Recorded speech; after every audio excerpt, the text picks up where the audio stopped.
Johnny ఆ తప్పు చేశారని కన్ఫర్మేషన్ ఉందా? పోలీసులకి నేను చెప్పట్లేదు, పోలీసులకు అవసరం ఉండదని. పోలీసులకి ఏదంటే ఎవరికైనా న్యాయం చేయాలని వాళ్ళకి అదే ఉంటుంది. అది ఆ తప్పు చేసిన క్లారిటీ ఉందా? చెప్పండి ఎందుకులే తిరుమల గురించి మాట్లాడడానికి వచ్చాము.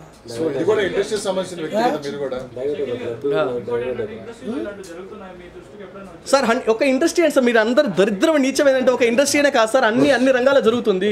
స్పెషల్గా ఇది గ్లామర్ ఫీల్డ్ కాబట్టి సడన్గా బయటకు వస్తుంది. ఇప్పుడు జరిగింది మొన్న సీరియల్ ఆవిడ ఎవరో దర్శన్, కెనడాలో దర్శన్ విషయం జరిగింది, ఆయనది తీసుకెళ్లి కేసు జరిగింది. అలాంటివి రోజుకి 10 జరుగుతుంటాయి, 100 జరుగుతున్నాయి. సరే ఇప్పుడు రీసెంట్గా సీరియల్ 2 చనిపోయారు, వాళ్ళు పవిత్ర అని చెప్పి సో పర్సన్. అలాంటివి రోజుకి 10 జరుగుతున్నాయి. కానీ ఇది గ్లామర్ ఫీల్డ్ కాబట్టి స్పెషల్గా మార్కెట్ త్వరగా హైలైట్ అవుతుంది అంతే తప్ప ఇక్కడే జరుగుతుంది అక్కడ జరుగుతుంది. ఇప్పుడు రీసెంట్గా నాకు తెలిసిన ఒక అమ్మాయి అండి, రీసెంట్గా నేను చాలా మీడియా ఛానల్స్ కూడా నేను ఫోన్ చేశాను ఆ అమ్మాయి గురించి. సార్ తన అమ్మాయి ఫొటోస్ ఇట్లా లీక్ చేశారంట, న్యూడ్ ఫొటోస్ ఇట్లా లీక్ చేశారంట, పోలీస్ స్టేషన్లో ఎఫ్ఐఆర్ చేశారు, ఎఫ్ఐఆర్ కాపీ ఉంది, పోలీస్ వాళ్ళు పట్టించుకోవట్లేదంట. సార్ ఎఫ్ఐఆర్ కాపీ మేము సర్ది చెప్తాంలే వెళ్ళమ్మా అని చెప్పి అంటున్నారు. మరి మీడియా నుంచి మీరేమైనా చేయండి అంటే ఎవరు దానికి ఇంట్రెస్ట్ చూపించలేదు. ఎందుకంటే she's not a celebrity, she's not a known face కాదు కాబట్టి ఎవరు పట్టించుకోలేదు. ఇలాగా రోజుకి 10 జరుగుతున్నాయి. వాటి మీద కూడా కాన్సన్ట్రేషన్ పెడితే బాగుంటుందని చెప్పి నేను అనుకుంటున్నాను. వీళ్ళు గ్లామర్ ఫేసెస్ కాబట్టి గ్లామర్ మీద కెమెరా పెడతారు కాబట్టి గ్లామర్లో మాత్రమే ఇవి జరుగుతున్నాయి అన్నమాట. ప్రతి రంగంలో ఇవి జరుగుతున్నాయి, ఇవి ఉన్నాయి, గ్లామర్లో మాత్రమే మీకు బయటకు వస్తున్నాయి.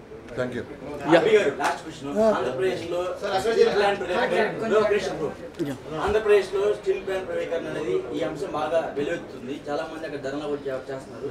ఆ విషయం మీరు మాట్లాడకుండా కేవలం లడ్డు విషయం ఎందుకు మాట్లాడుతున్నారు? అంటే దాన్ని పక్కకు చూసేసి కేవలం లడ్డుని హైలైట్ చేస్తే ఆ గవర్నమెంట్ మీద బురద చాలొచ్చిన. సరే ఆయన క్వశ్చన్ అడిగాడు. ఇప్పుడు నేను మీరు రేపు ఉదయం దాకా ఉంటానంటే ప్రతి విషయం గురించి నేను మాట్లాడతా. మీరు ఉంటానంటే నాకేం ఇబ్బంది లేదు. నువ్వు అక్కడో నాకు కాదు. నేను నీది ఎంత ఛానల్ ఎంత రీచ్ అవుతుందో నాకెందుకు, నా ప్రపంచం మొత్తం తెలిసే ఛానల్స్ అన్నీ కూడా కావాలా.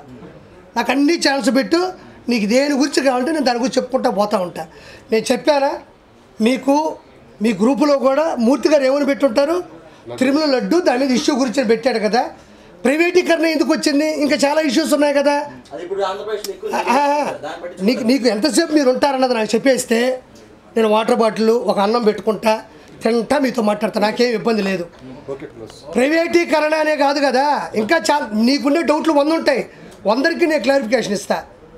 ఇప్పుడు ఇదే ఎందుకు వచ్చింది, ఇంకోటి కూడా ఉంది, అది కూడా అడుగు, నా దగ్గర జవాబు ఉంది. పాపం అందరూ కొంతమంది కెమెరా ఇట్లా పట్టుకోండారు, నువ్వు నిలబడి ఉండవు, నీకు దిక్కు తెలియట్లే. కొంతమంది కెమెరాలు పెట్టుకొని ఇక్కడ పీకతుండే నరాలు, వాళ్ళ బాధ కూడా కొంచెం అర్థం చేసుకో. మాట్లాడుతూ పోతుంటే 100 సంవత్సరాలు మాట్లాడతా నేను అన్న. పవన్ కళ్యాణ్ గారు నీలాంటి వాళ్ళు చూడు, పవన్ కళ్యాణ్ గారి ప్రాయశ్చిత్త దీక్ష గురించి కూడా కిన్నలుగా మాట్లాడుతున్నారు, ఎట్టబడితే అట్ట మాట్లాడుతున్నారు. ఒరిజినల్గా జరిగింది తప్పు కాబట్టి, నిర్ధారణ వచ్చింది కాబట్టి, ఆరోపణలకు నిరూపణలు ఉన్నాయి కాబట్టి పవన్ కళ్యాణ్ గారు ఇమ్మీడియట్లీ ఆయన తరపున అంటే ఇలా ఇక్కడ ఏంటంటే కొంతమంది ఆర్య వైశ్య ఉన్నారు, మార్వాడీస్ ఉన్నారు, కొంతమంది బ్రాహ్మణులు ఉన్నారు, కొంతమంది చాలా రకాలుగా ఉండేవాళ్ళు అసలు నాన్ వెజ్ తినరు, నాన్ వెజ్ వండరు, నాన్ వెజ్ చూడరు కూడా వాళ్ళు. అలాంటి వ్యక్తులు కూడా తిరుమల తిరుపతి ప్రసాదం రూపంలో, లడ్డు ప్రసాదం రూపంలో వాళ్ళందరూ తిన్నారు. వాళ్ళు తినకపోగా లడ్డు తీసుకొని వచ్చి చాలామందికి పంచారు. దాని నుంచి ఇంకోరు తిన్నారు. స్టాలిన్ సినిమాలో చెప్పినట్టు నువ్వు ముగ్గురికి హెల్ప్ చేయి, వాళ్ళు ఇంకో ముగ్గురికి హెల్ప్ చేయమని చెప్పు. ఆ విధంగా అయింది పరిస్థితి. లడ్లు ఎవరి నుంచి కరోనాలో క్వారంటైన్ పోయారు చూడు, ఒకరి దగ్గర అట్లా భారతదేశంలో ఆల్మోస్ట్ అందరూ తినేసారు.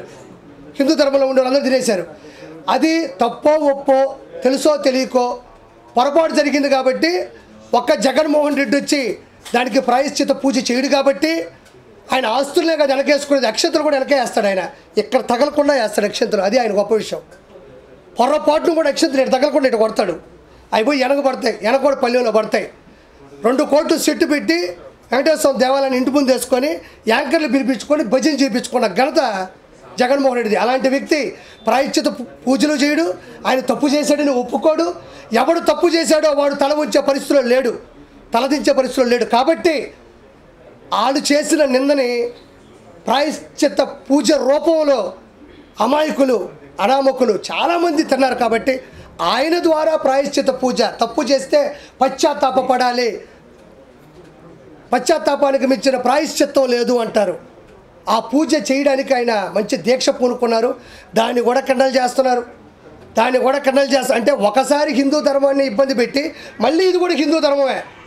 దీని కూడా ఇక్కడ సమస్య ఏంటంటే హిందూ ధర్మంలో ఉండి జగన్మోహన్ రెడ్డి దగ్గర పదవులు తీసుకొని పవన్ కళ్యాణ్ గారు లాంటి వ్యక్తిని దీక్ష చేస్తున్నారు. ఆయన రాజకీయంలో దీక్ష చేస్తేనే 100% 21కి 21 2 ఎంపీలు మెంబర్ ఆఫ్ పార్లమెంటు లోక్సభ స్థానాలు కొట్టాడు. ఆయన ఒక మనిషిగా రాజకీయంలో దీక్ష చేస్తేనే ఇప్పుడు ప్రాయశ్చిత పూజ రూపంలో దీక్ష చేస్తున్నాడు. ఒక్కొక్కరికి మోడు పగిలిపోద్ది. ఆయన ఎంత అకుంఠిత దీక్షపరుడో 100% సీట్లు కొట్టినప్పుడు మనం ఆలోచించాలా. ఈరోజు ఆయన వాళ్ళ కోసం చేసుకోవడంలే. దీక్ష అంటే నీరసం ఉంటుంది. దీక్ష అంటే దానికి కట్టుబడి ఉండాలా. దీక్ష అంటే నిత్య నామస్మరణాలు జపిస్తూ ఉండాలా.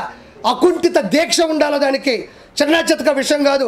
ఏదో నేను చేస్తానంటే అంత కఠోరమైనటువంటి దీక్షను దాన్ని ఎంచుకున్నాడంటే ఖచ్చితంగా మనం ఆయన ఇంకా ముందుకు తీసుకెళ్ళాలి.